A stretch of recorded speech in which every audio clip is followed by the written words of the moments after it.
G'day everyone, Scott here from One Green Thumb Gardening in Toowoomba. Today I just wanted to do a video to reflect on the year of 2021.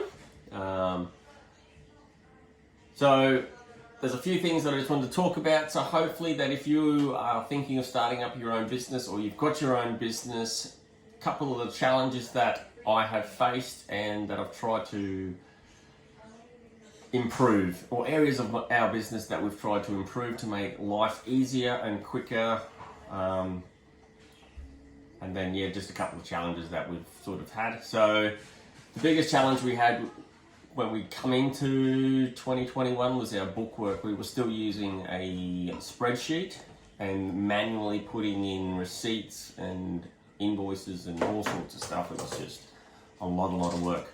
So we went to an accountant and a bookkeeper who got us onto Xero. Unfortunately, the bookkeeper said to us that we could learn this on our own and we only had an hour of training.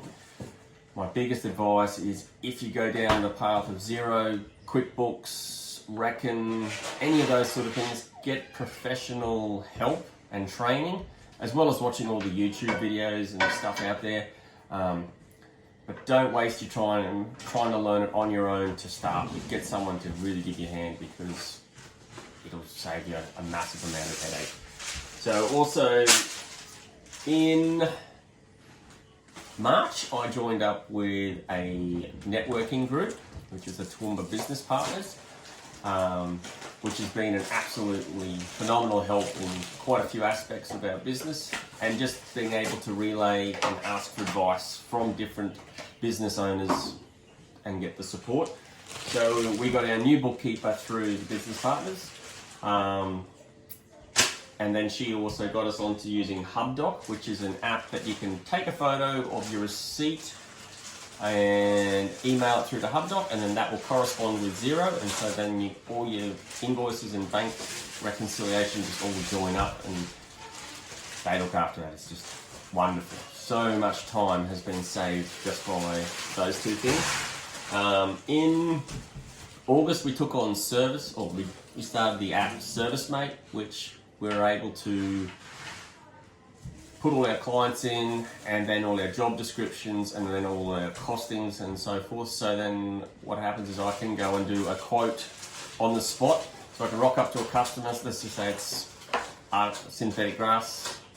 I can measure it up, put in the price, and have the quote done for the customer straight after, within 5 minutes after our discussion. Same with our turf or garden cleanups. I can just put in a rough estimation or a price of what it's going to be, and then send it through, so then I'm not coming home at night where you've got the family life, and it's sometimes just a bit of a struggle trying to do the bookwork without getting distracted. So ServiceMate has been a great help, and again we also paid the $800 to get someone to help us walk us through it and how to use it and all sorts of stuff, which has just been wonderful. From the start of, from 2020, we knew that we wanted to expand the business. So we had one guy that was working with us from the start of Corona,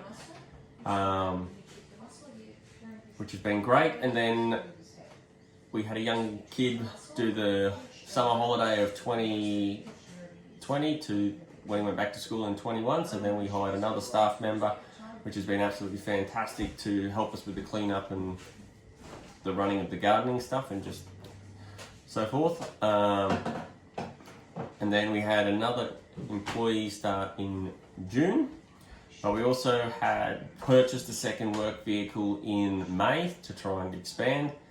So that gave us our 3 staff plus the 2 of us.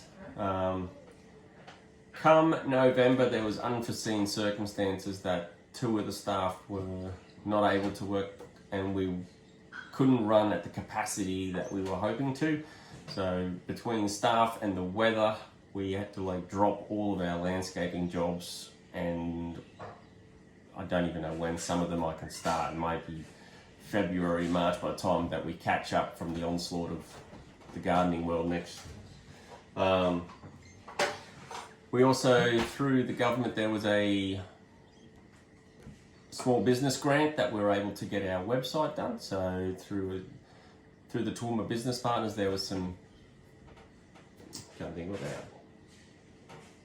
they are, website designing company that was, so now we've got a website, a professional one done up, which is looking really good. So that'll hopefully air off in a couple of weeks.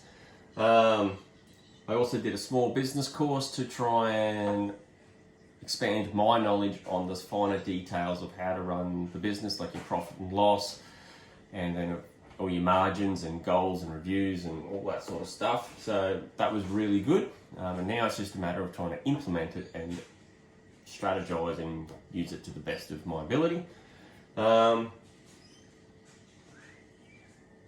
So looking into 2022, some of the biggest things that I've learnt from 2021 is, I'm going to go down a bit further, saying no and being selective on my work, because before I used to always say, yes, I can do that, yes, yep, and then of course there's just not enough hours in a day, or something goes wrong and you've just got this backlog of work, and then like there's months there that I was working 7 days a week, 10 hours a day, and you just physically can't do it. So this year, well, from August last year and this year, will be very selective on the work that I take on, just to manage stress and family and all that sort of good stuff. So we're also hopefully going to get a new accountant that is proactive for our business. So he's wanting us to get a company and a trust, and working with the financial planner, try and set us up with some investments and all that sort of stuff. So that'll be really good.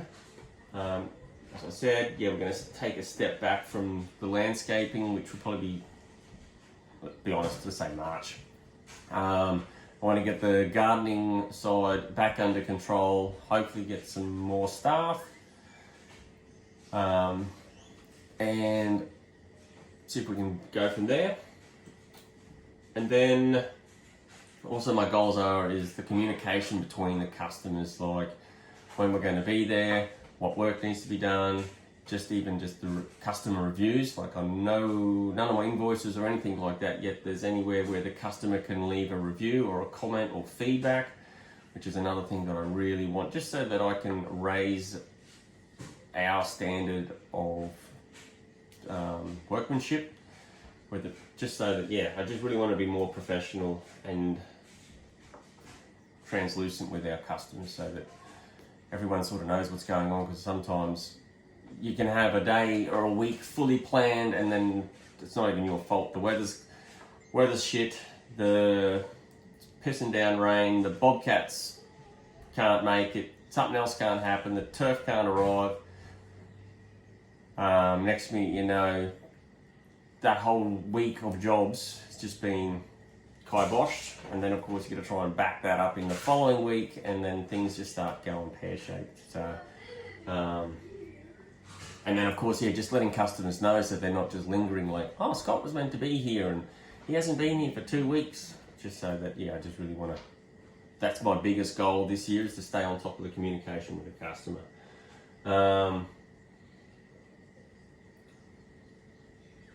But what else is biggest thing for work? I guess I'm just looking forward to just trying to back off a bit on what we do and just focus more on the smaller things rather than trying to take on too much, and spend more time with the family and kids. And I think that's about it. Overall, 2021 went pretty well. I mean, there's a lot of stress when stuff doesn't happen and shit just goes pear-shaped, and of course you do feel guilty when you book someone in and they've already waited 2 months, and then you have to pull the pin and say, listen, I can't do the job. So you do have that guilt on you, which most people understand that that's what happens.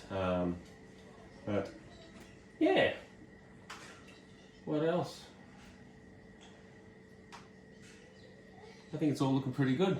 So if there's any comments or feedback or any advice or anything you need help with, drop me a line. I'll leave an email address in the bottom of the description. So yeah, love to hear from you. Thanks for watching and have a great day. See ya.